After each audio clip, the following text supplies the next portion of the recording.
compound. Atom जो होंगे either of the same element or of the different element combined होंगे in a specific ratio to form a compound. Later on, next. Two or more atom combined in a different ratio compound. is formed more than one compound. Exactly. Right? हमने वहां पर देखा था कि two or more atoms combined in a different ratios to form the different compounds. Later on, Atom can neither be created nor be destroyed during Destroyed chemical during a reaction. chemical reaction.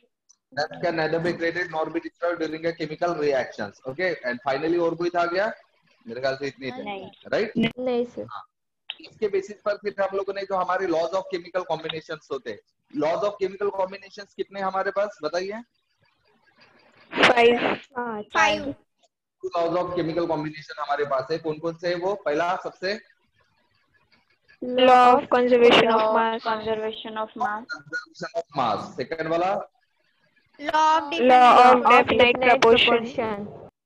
Law of definite proportions. Third वाला Law of multiple proportion. Multiple proportions. बराबर है, done. उसके बाद में चौथा Law of Reciprocal proportion. Of reciprocal proportion. And finally कौन सा था हमारा? Law of gaseous volume proportion. इन लॉज में से कितने लॉज थे जो डाल्टन एटॉमिक थ्योरी एक्सप्लेन कर पाया था? 4. एक ही लॉ था जो डाल्टन एटॉमिक थ्योरी एक्सप्लेन नहीं कर पाया था. कौन सा था वो? Law of gaseous volume. बराबर है, डन. फिर इसके बाद में हमने उसके ड्रॉबैक्स भी देखे थे. जैसे सबसे पहला ड्रॉबैक तो यही था, ये सभी लॉज ऑफ केमिकल एक्सप्लेन कर रहा था, but unfortunately law of gases volume को ये एक्सप्लेन नहीं कर पाया था.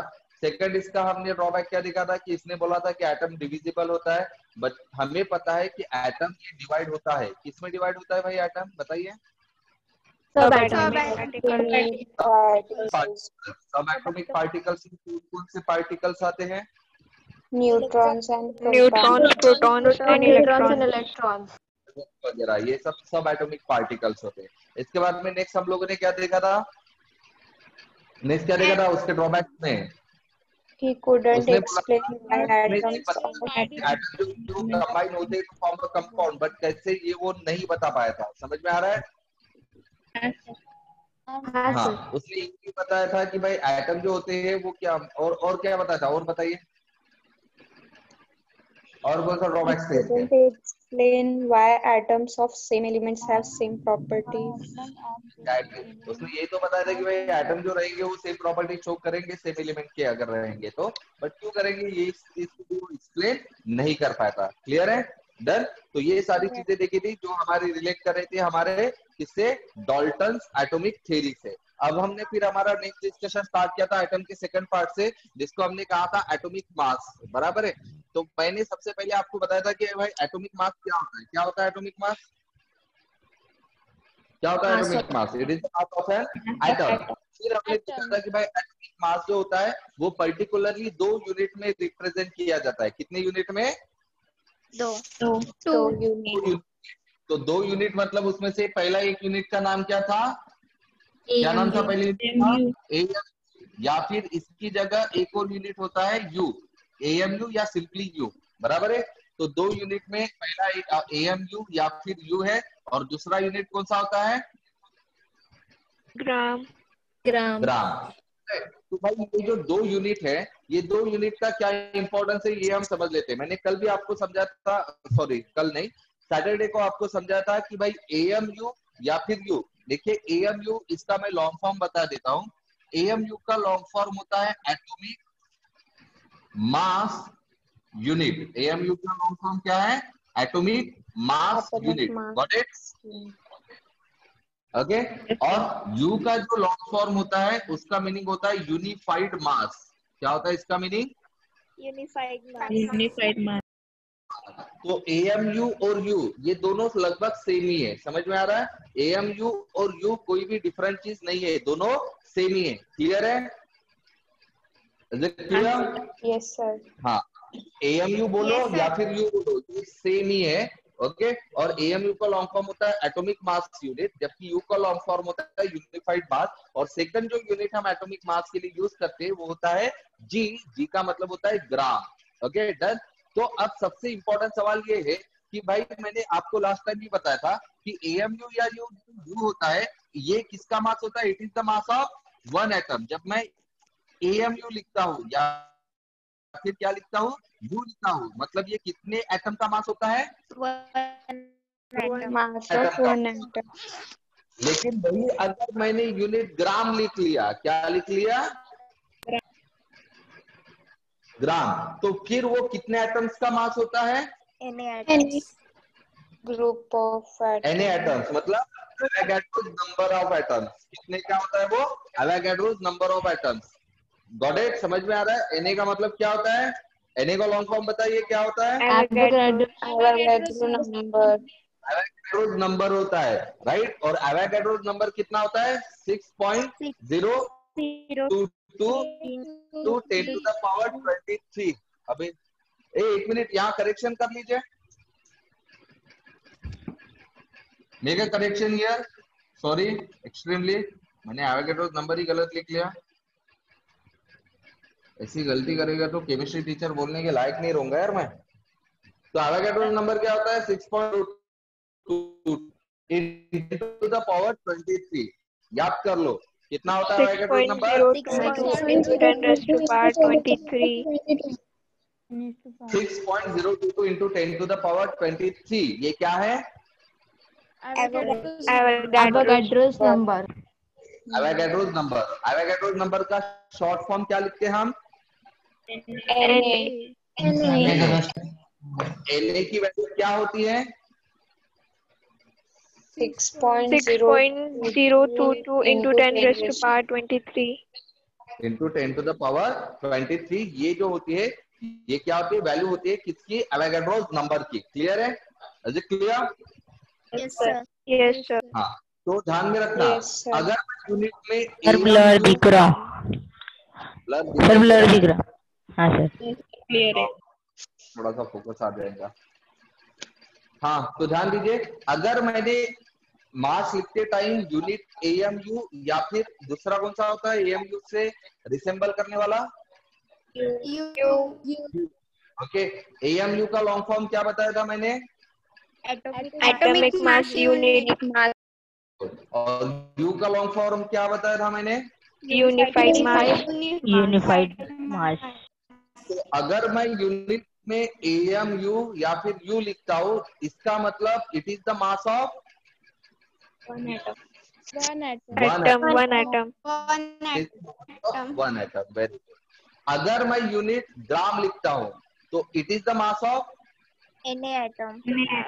Avogadro number. Na atoms. Na atoms का मतलब Avogadro's number. Avogadro's number. Avogadro's number of atom. और एवोगाड्रोस नंबर मतलब कितने एटम्स होते हैं? 6.022 into 10 raised to power 23. ध्यान में रखना, मैंने आपको कल भी समझा था, सॉरी सैटरडे समझा था कि अगर सिर्फ मैं एक एटम लेता हूँ हाइड्रोजन तो इसका मास मैं कितना लिखूंगा? 1 AME. और इसी तरह से मैंने काफी सारे हाइड्रोजन ले ली। काफी सारे मतलब कितने हाइड्रोजन? Na hydrogen. मतलब ये कितने हाइड्रोजन होते हैं? 10 to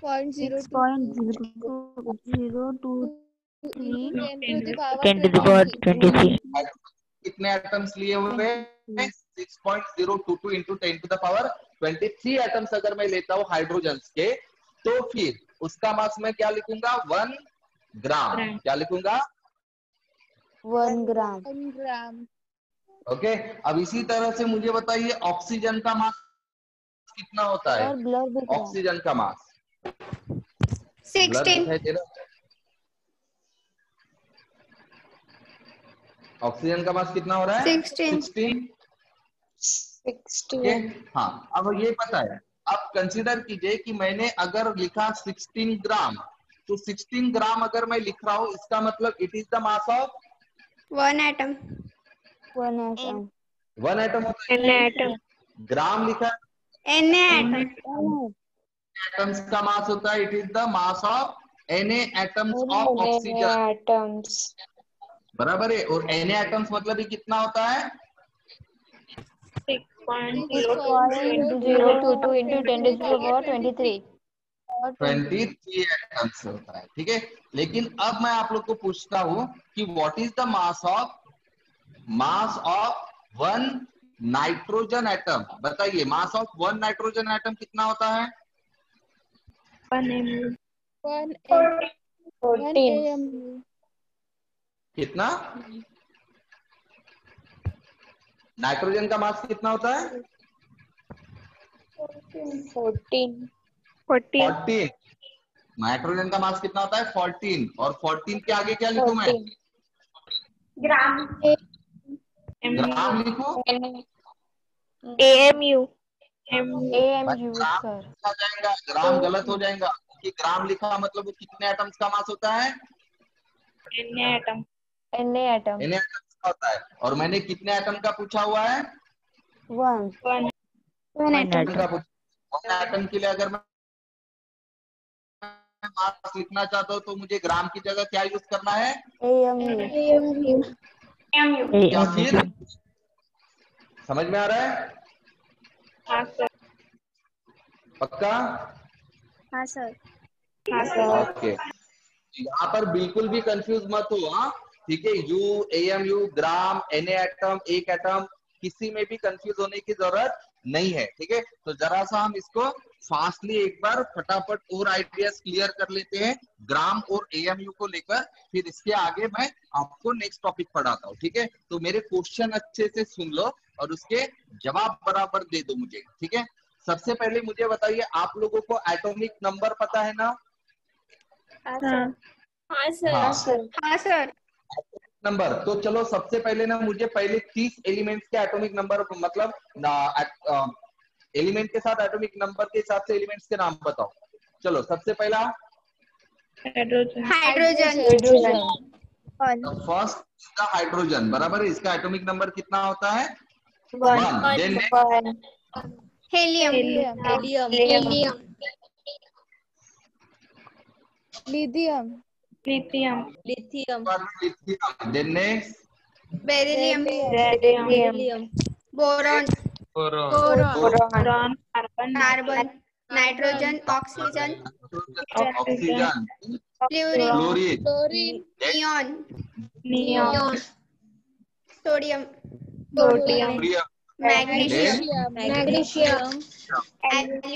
Aluminium. Then Phosphorus. Silicon. Then Phosphorus. Then Sulfur. Sulfur. Sulphur, then Chlorine. Argon. Potassium. Then Calcium. कोई बात नहीं, 20 तक ही Scandium. ध्यान में रखो। ओके, सो 20 तक तो भी कम से कम एटॉमिक नंबर ध्यान में रखो। Okay done. अब मैं यहाँ पर पूछा, देखिए मैंने यहाँ Z लिखा है, Z का मतलब पता है क्या होता है? Atomic number. Z का मतलब होता है atomic number. Okay, Z equals to atomic number. अब बताओ, एटॉमिक नंबर हमेशा किससे इक्वल होता है? Atomic number is always equal to the Atomic mass. Atomic mass की इक्वल होता है क्या एटॉमिक? अच्छा, Number of electrons. Atomic number जो होता है it is always equals to the number of electrons या फिर नंबर ऑफ प्रोटॉन्स। समझ में आ रहा है? इलेक्ट्रॉन्स के लिए मैं ये लिख लेता हूँ, नंबर ऑफ प्रोटॉन्स के लिए मैं लिख लेता हूँ P। ओके, क्लियर है? अब मुझे बताइए, जैसे Z होता है तो वैसे एटॉमिक मास या फिर मास नंबर, पता है ना, atomic mass is also called as a mass number. Mass number. Mass को आप क्या कहते हैं? मास नंबर कहते हैं। समझ में आ रहा है? हाँ, तो जैसे एटॉमिक नंबर के लिए हम लोगों ने सिंबल यूज किया था Z, वैसे एटॉमिक मास या मास नंबर के लिए कौन सा सिंबल यूज किया जाता है? A. Capital A. Capital capital A. तो कैपिटल ए का मतलब क्या होता है? Atomic number, atomic number, atomic mass, mass, mass, atomic number नहीं होता है, क्या होता है? Atomic mass, mass. Mass number. Clear है? हाँ सर। यस, हाँ सर। कौन क्या घिस रहा है रे? सर आपकी आवाज नहीं आ रही। अरे कोई तो भी फ्रिक्शन कर रहा है ना, घिस घिस कर रहा है। आवाज नहीं आ रही मेरी? आ आ रही रही है सर।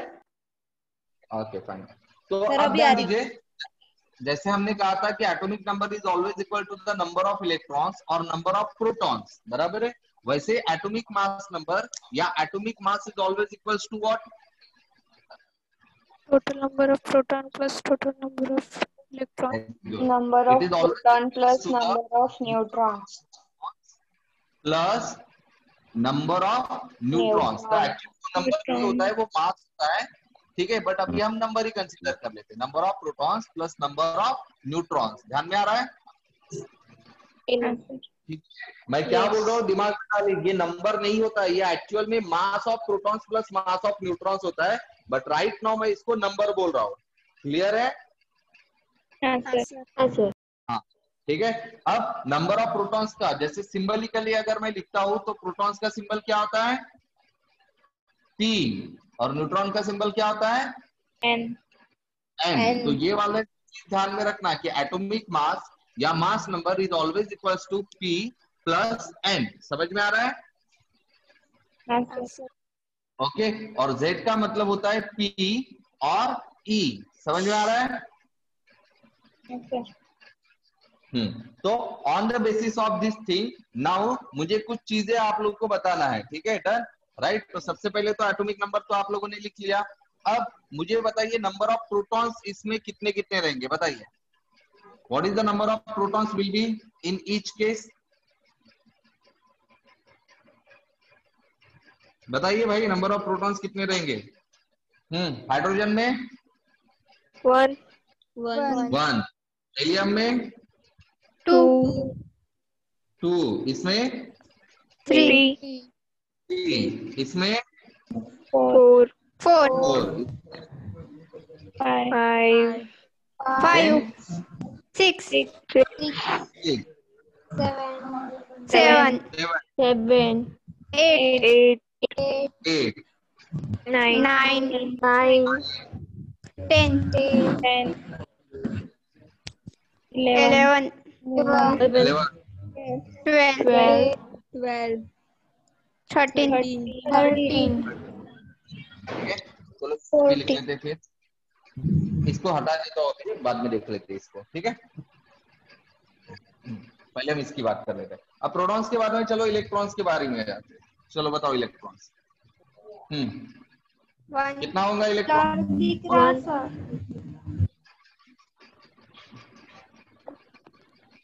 बताइए इलेक्ट्रॉन्स। मैंने पूछा नंबर ऑफ इलेक्ट्रॉन्स कितने हैं, हाँ? ठीक है, तो बताया number of electrons.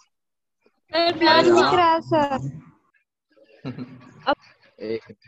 Sir blur दिख रहा। अब क्लियर दिख रहा। अब क्लियर दिख रहा है। ये तुम्हारे ब्लर और क्लियर के चक्कर में ना पता नहीं क्या होगा। नीचे तक दिख रहा है ना एल्यूमिनियम हाँ तक? सर। हाँ सर, हाँ हाँ सर, हाँ। तो नंबर ऑफ इलेक्ट्रॉन्स बताना। बताइए हाइड्रोजन में कितने रहेंगे? 1 1, हीलियम में 2 लिथियम में 3 3, हीलियम में 4 बोरॉन में 5 5, में 6 N का मतलब क्या होता है? What is meaning of N?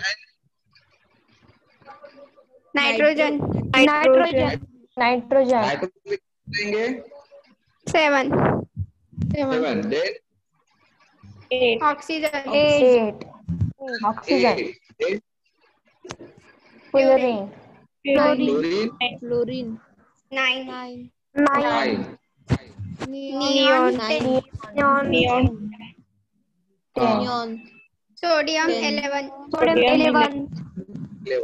Then magnesium 12 magnesium 12, magnesium 12, aluminium 13। 13। अब हम बात करते हैं नेक्स्ट, अभी हमारा न्यूट्रॉन भी बचा है। बट पता है क्या, न्यूट्रॉन लिखने के लिए ना आपको सबसे पहले एक और चीज लिखनी पड़ेगी, और वो चीज रहेंगी आप लोगों की एटॉमिक मास। ओके, क्या रहेगा वो? एटॉमिक मास रहेगा। समझ में आ रहा है? एटॉमिक मास। न्यूट्रॉन लिखने के पहले हम लोग को क्या लिखना पड़ेगा? Atomic mass. Got it? Yes. तो एटॉमिक मास जो होता है, अब एटॉमिक मास जनरली कैसा होता है? Atomic mass is always double of the atomic number. ध्यान दे रखना, एक सिंपल है, नॉट हर बार, बट 20 तक तो यही रहेगा कि एटॉमिक मास जो रहेगा वो क्या रहेगा? एटॉमिक नंबर से डबल रहेगा। कुछ कुछ एक्सेप्शन है, there is lot of exception. Exception रहेंगे, but most of the case में एटॉमिक जो मास रहेगा वो क्या रहेगा? एटॉमिक नंबर का डबल डबल रहेगा। डबल। ठीक है, इसमें एक्सेप्शन भी रहेंगे। समझ में आ रहा है? हाँ सर। हाँ, तो अब उसकी बेसिस से सबसे पहले मुझे एटॉमिक नंबर बताइए। तो ये H का मतलब बताइए, क्या होता है H का मतलब? हाइड्रोजन हाइड्रोजन कितना रहेगा? 1। 1 रहेगा। ये एक्सेप्शन है क्योंकि इसका एटॉमिक नंबर भी 1 है और एटॉमिक मास भी 1 है, मतलब ये डबल नहीं है, मतलब ये एक्सेप्शन है। समझ में है? हाँ, देन हीलियम 4। 4 आता है, ये डबल होता है। देन ये Li मतलब लिथियम कितना होता है? 6। लिथियम 6. ये क्या है? बेरिलियम कितना होगा? 8। Very good. ये क्या है? Boron boron. कितना? Boron Boron. 10। 10। 10. ये है कार्बन कार्बन Carbon. 12। 12। 12. ये नाइट्रोजन नाइट्रोजन 14। 14। 14। ये है ऑक्सीजन ऑक्सीजन 16। 16. फ्लोरीन। फ्लोरीन 18। 18 हो जाएगा। 18. नियॉन 20। नियॉन 20। 20. सोडियम 22। 23। एक्सेप्शन। ठीक है। हाँ sir. Then Mg magnesium 24 4। Aluminium Aluminium. 26। 26. Okay, तो ये मैंने क्या लिख लिए? What are this? This are the atomic mass या फिर मास। अब इसके बेसिस पर हम नंबर ऑफ न्यूट्रॉन लिखेंगे, मतलब n। तो चलो बताओ, हाइड्रोजन में नंबर ऑफ न्यूट्रॉन कितने रहेंगे? 1 0 या 1 0 रहेंगे। भाई देखिए, ये वाला फॉर्मूला अप्लाई करना है। A equals to P plus N है, सो देयरफॉर यहाँ N की वैल्यू क्या होंगी? N will be equals to A minus P। N की वैल्यू क्या होंगी? A minus P 0. तो A है 1 और P है 1, तो 1 माइनस 1 क्या होगा? 0. अब हेलियम में देखो, हेलियम में A कितना है? 4 P 2 तो कितना बचेगा? 2 2। तो न्यूट्रॉन इसमें 2 होंगे। अब ये क्या है? नहीं सॉरी, ये क्या है? लिथियम लिथियम में A कितना है? 6 कितना है? 3 तो कितना होगा? 3 गेट इट? समझ में आ रहा है आप लोग को प्रोटॉन, इलेक्ट्रॉन, न्यूट्रॉन कैसे निकालने हैं? हाँ सर। तो वो पहले 20 एलिमेंट्स तक ये सारी चीजें निकाल लो। और अभी मैं कुछ एक और एग्जांपल्स ले रहा हूँ, उसके ऊपर फोकस करो। तो मैं यहाँ पर कुछ चीजें लिख रहा हूँ।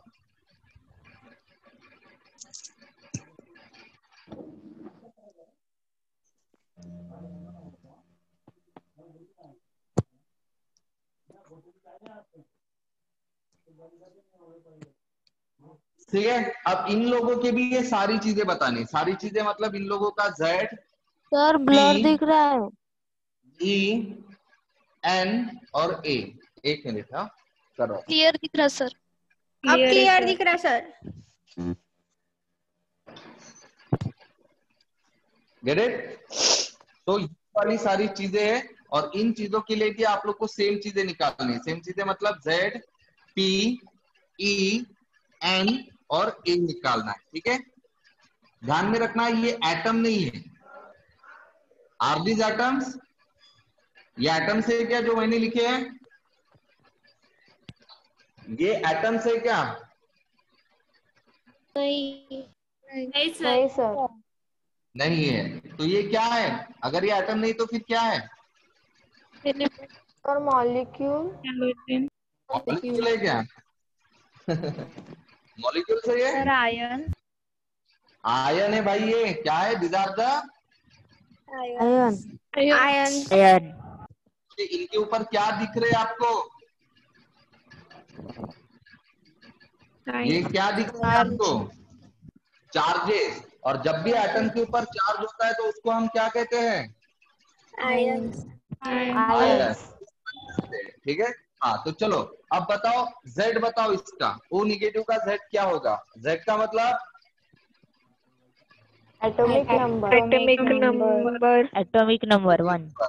तो बताओ O निगेटिव का एटॉमिक नंबर क्या है? 8 8 ही होगा। मुझे बताओ 8 ऑक्सीजन का होता है एटॉमिक नंबर, तो फिर वो O निगेटिव का होगा क्या? तो हाँ बिल्कुल होगा भाई। आयंस में सिर्फ चार्ज बनते हैं, एटॉमिक नंबर नहीं चेंज होता है। समझ में आ रहा है? एटॉमिक नंबर वही रहेगा। क्लियर है? हाँ सर। हाँ सर। Very good. तो फिर O2 निगेटिव का एटॉमिक नंबर क्या होगा? O2 निगेटिव 8 ही होगा। N पॉजिटिव का क्या होगा? 7 7 होगा। N3 निगेटिव का क्या होगा?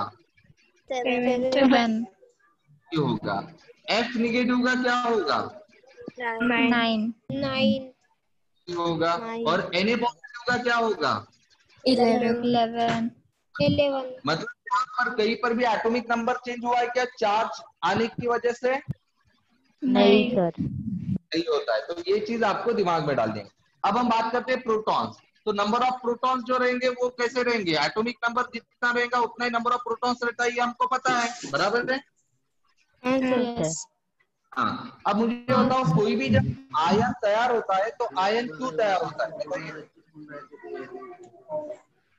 आयन कैसे तैयार होता है? Sharing electrons. Sharing electrons, sharing of gain और लूज। इलेक्ट्रॉन। बराबर है। आयन कैसे तैयार होते हैं? गेन और लूज इलेक्ट्रॉन। गेन और लूज ऑफ इलेक्ट्रॉन। इलेक्ट्रॉन। इसमें कई प्रोटॉन का लूज या गेन होता है क्या? नहीं सर।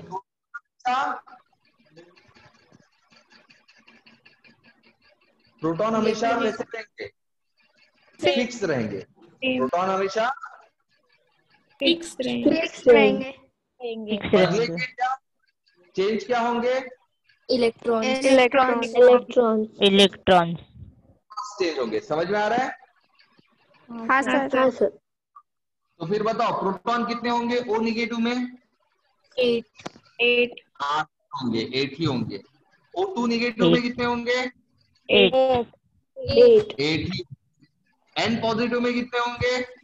7 7। N3 निगेटिव में कितने होंगे? 7 F निगेटिव में कितने होंगे? 9 9 होंगे। Na पॉजिटिव में कितने होंगे? 11 तो मतलब नंबर ऑफ प्रोटॉन्स चेंज हो रहे हैं क्या? नहीं। क्योंकि एटॉमिक नंबर चेंज नहीं हो रहा है। समझ में आ रहा है? हाँ सर। बात करते हैं इलेक्ट्रॉन्स की। तो बताओ ऑक्सीजन में कितने इलेक्ट्रॉन्स है? अभी O निगेटिव में कितने इलेक्ट्रॉन्स है? 7 कितने? 7। 7 7 या 8 9. या 9? 8 9. इसमें 9 इलेक्ट्रॉन से, कितने इलेक्ट्रॉन से? 9। अब 9 इलेक्ट्रॉन क्यों है ये ध्यान में रखना। यहाँ कौन सा चार्ज है? Negative. नेगेटिव मतलब इसने इलेक्ट्रॉन को क्या किया है? Gain. गेन किया है। किया है। मतलब एक Gain किया है। इलेक्ट्रॉन ऐड हो गया एक्स्ट्रा। क्या हो गया? एक इलेक्ट्रॉन एक्स्ट्रा ऐड हो गया। ऐड हो गया। ऐड हो गया। नॉर्मली कितने इलेक्ट्रॉन होते हैं ऑक्सीजन में? देखिए इलेक्ट्रॉन कितने थे 8. ऑक्सीजन में? 8 और इसमें एक और इलेक्ट्रॉन ऐड हो गया, मतलब कितना हो गया टोटल? 9 what it? समझ में आ रहा है? हाँ सर. हाँ सर। अब बताओ वो 2 नेगेटिव में कितने इलेक्ट्रॉन होंगे? 10 10 क्योंकि यहाँ पर देखिए निगेटिव चार्ज है, बस कितने निगेटिव चार्ज है? 2 negative. 2 negative charge. Electrons add हुए। 2 निगेटिव का मतलब कितने इलेक्ट्रॉन्स ऐड हुए हैं? 2 इलेक्ट्रॉन ऐड हुए। 2 इलेक्ट्रॉन ऐड हुए। नॉर्मली ऑक्सीजन में कितने इलेक्ट्रॉन होते हैं? 8 8। और उसमें 2 और इलेक्ट्रॉन्स ऐड हो गए, तो टोटल कितने हो गए? 10 ठीक है। अब देखिए n के ऊपर क्या है यहाँ पर? Plus plus positive positive charge. Charge. Positive charge मतलब जैसे निगेटिव चार्ज मतलब इलेक्ट्रॉन को गेन कर रहा था, तो पॉजिटिव चार्ज का मतलब इलेक्ट्रॉन को लूज करता है। लूज कर रहा। मतलब इलेक्ट्रॉन कम होंगे। क्या होंगे? इलेक्ट्रॉन कम होंगे। कम होंगे। कितने कम होंगे? जितने उसके ऊपर क्या रहेगा? 1 पॉजिटिव चार्ज रहेगा। जितना उसके ऊपर पॉजिटिव चार्ज रहेगा उतने ही वो इलेक्ट्रॉन को लूज करेगा। अब ध्यान दीजिए नाइट्रोजन के पास नॉर्मली कितने इलेक्ट्रॉन होते हैं? 7 एक इलेक्ट्रॉन लूज कर लिया तो कितने इलेक्ट्रॉन बचे? 6. करेक्ट। हाँ, अब देखिए यहाँ पर N3 निगेटिव है। 3 निगेटिव का मतलब क्या है? 3 electrons gain किए. Gaining of electrons. 3 electron gain हो गए। हाँ, तो नॉर्मली कितने इलेक्ट्रॉन थे इसके पास? 7. 7। और 3 इलेक्ट्रॉन ऐड हो गए तो कितने बन गए? 10 इलेक्ट्रॉन। 10 बच गए। बराबर है। देन यहाँ देखिए F निगेटिव, निगेटिव चार्ज है। Gain किए. gaining of electrons। 10. तो 10 total इलेक्ट्रॉन। electron 10. 10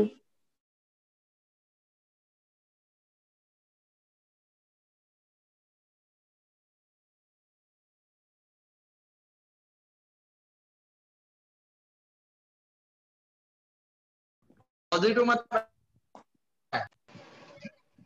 अब दिखाई दे रहे हैं सर। सर अब दिख रहे हैं आप। हाँ हाँ वो फोन आ गया था। देखिए यहाँ पर 3 पॉजिटिव है। क्लियर है? मतलब क्या हुआ यहाँ? 3 इलेक्ट्रॉन्स कम हो गए। इलेक्ट्रॉन कम हुए। नॉर्मली कितने इलेक्ट्रॉन रहते हैं? 11 कितने इलेक्ट्रॉन कम हुए? 3 तो बचे कितने? 8 भाई 11 में से 3 निकल गए तो बचे कितने? 8. 8 क्लियर है? ये समझ में आ रहा है आपको? हाँ सर। न्यूट्रॉन और एटॉमिक मास आप देख लेना। ठीक है। अच्छा, एटॉमिक मास में कोई फर्क पड़ेगा क्या? नहीं सर। नहीं पड़ेगा। एटॉमिक मास में कोई भी फर्क नहीं पड़ेगा। अच्छा, नंबर ऑफ न्यूट्रॉन्स में फर्क पड़ेगा क्या? हाँ सर. न्यूट्रॉन में फर्क पड़ेगा? नहीं पड़ेगा। एटॉमिक मास में फर्क नहीं पड़ा तो न्यूट्रॉन में कैसे पड़ेगा? पड़ेगा नहीं क्या? सर, सेम ही रहेंगे। नहीं सर। चीज में पड़ता है, किसमें? Electrons. इलेक्ट्रॉन और बाकी किसी भी चीज में फर्क नहीं पड़ता। नहीं पड़ता. नहीं पड़ता। दिमाग में गई है? हाँ सर। हाँ, तो इसको दिमाग से बाहर निकलने ही मत देना है। समझे? हाँ सर। क्योंकि ये बहुत बेसिक चीजें हैं, लेकिन यही बेसिक चीजें हम लोग को ध्यान भी नहीं आता है और फिर हम बहुत बड़ी गलती कर जाते हैं। समझे ना? क्लियर है? हाँ सर। That's good. ठीक है, अब सबसे इंपॉर्टेंट सवाल मेरा, यहाँ पर देखिए मैंने एटॉमिक मासेस लिखे हुए हैं, क्लियर है? तो बताओ यहाँ पर एटॉमिक मास जब मैं लिख रहा हूं तो यहाँ पर मैं यूनिट क्या लिखूं, यू लिखूं या ग्राम लिखूं? यू मतलब AMU भी बोल सकता हूं इसको। यू। यूनिट क्या लिखूं, या यू लिखूं या फिर ग्राम लिखूं? यू और AMU. U और MU। या AMU लिखूं, ग्राम नहीं लिखूं? नहीं। नहीं। ठीक है, ध्यान में रखना जब भी आप लोगों को एटॉमिक मास दिया रहता है it is always given in the gram. वो किस में दिया रहता है? ग्राम। ग्राम में। ग्राम में दिया रहता है, AMU में नहीं दिया रहता। समझ में आ रहा है? तो आप जब भी कोई एटॉमिक मास लिखेंगे तो आप यूनिट क्या लिखेंगे हमेशा? ग्राम। ग्राम। ग्राम लिख। ग्राम। बट ग्राम, जब मैं यूनिट ग्राम लिखता हूं इसका मतलब it is the mass of N atom. Number of atoms. It is the mass of Na atoms. और Na एटम्स मतलब कितने एटम्स होते हैं? 6.0 into 10 to the power 23 atoms. 10 raised to power 23. 10 to the power 23। तो ये number हमेशा दिमाग में डाल दो, फिक्स कर लो भाई, ये 11th में नहीं 12th में भी काम में आने वाला है। समझ में आ रहा है ना? इसीलिए केमिस्ट्री में ये इम्पोर्टेंट, ये नंबर बहुत ही ज्यादा इम्पोर्टेंट है। Is it clear? हाँ सर। Yes, sir. नंबर बिल्कुल दिमाग से स्किप नहीं होना चाहिए। ठीक है, अब ध्यान में रखना क्या होता है, ये Na एटम्स जो होते हैं इसको मैं एक और अल्टरनेट वर्ड यूज कर लेता हूँ। Na एटम बोलने की जगह मैं इसको क्या बोल देता हूँ? मोल बोल देता हूँ। क्या बोल देता हूँ? मोल। अब मुझे बताओ, मोल ये वाला वर्ड आप लोगों के इससे पहले आया हुआ है? हाँ। हाँ सर. कहाँ आया हुआ है बताइए?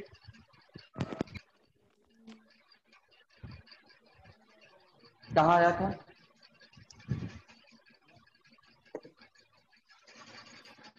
Two or more बताइए। atoms combine in a